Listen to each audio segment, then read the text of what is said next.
সব গেল ভাসিয়া, সিদ্দিক সোনা নায়ক হয়েছে আইডি খুলিয়া।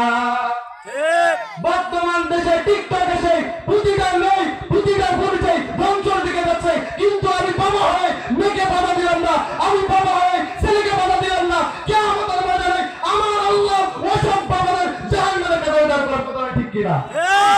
কথা বলতে হবে। ভয় পাচ্ছেন? ভয় পাওয়ার সময় আর নাই, ভয় পাওয়ার সময় আর হায়রে দেশ যত দিন দিন আসছে তত মেয়েদের কাপড় চোপড় কমিয়ে আছে, ঠিক কিনা?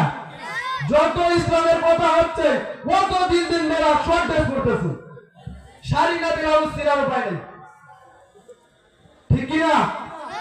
বাবার সামনে জেনে গেঞ্জি বলে যাবে, কিয়ামতের দিন ওই বাবাকেও জাহান্নামের কাতারে দাঁড়াইতে হবে। মেয়ে গেঞ্জি পরে আপনার সামনে যাবে, আপনি কিছু বলবেন না, আল্লাহ কি আপনাকে ধরবে না?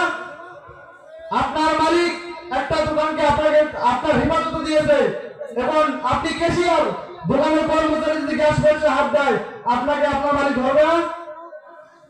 এই বাংলাদেশ এমন একটা অবস্থায় চলে গেছে, কোথাকার এক বাতাস এসে বানিয়ে দিল 3 পিস, ঠিক কিনা? আবার বানিয়ে দিল 2 পিস, আবার সেদিনকে একটা শরীর থেকে দেখলাম 1 পিস। কোন দিন ধরে 0 পিস হয়ে যায় আমরা বলতেই পারবো না, ঠিক কিনা?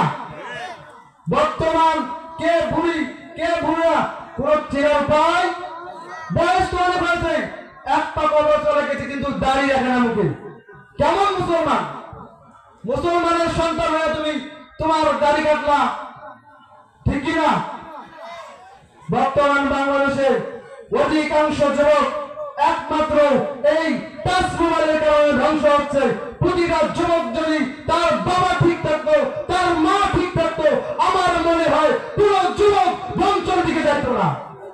কথা বলেন না কেন? ভয় পান? ভয় পাওয়ার সময় নাই। বর্তমানের যারা এখনো বিয়ে করেন নাই যুবক ভাইদেরকে বলতেছি, প্রধান অতিথির আগমন আমাদের পক্ষ থেকে লাল গোলাপ শুভেচ্ছা, চন্দ্রপুরের পক্ষ থেকে লাল গোলাপ শুভেচ্ছা, আমাদের পক্ষ থেকে লাল গোলাপ শুভেচ্ছা। প্রধান অতিথির আগমন শুভেচ্ছা স্বাগত, প্রধান মেহমানের আগমন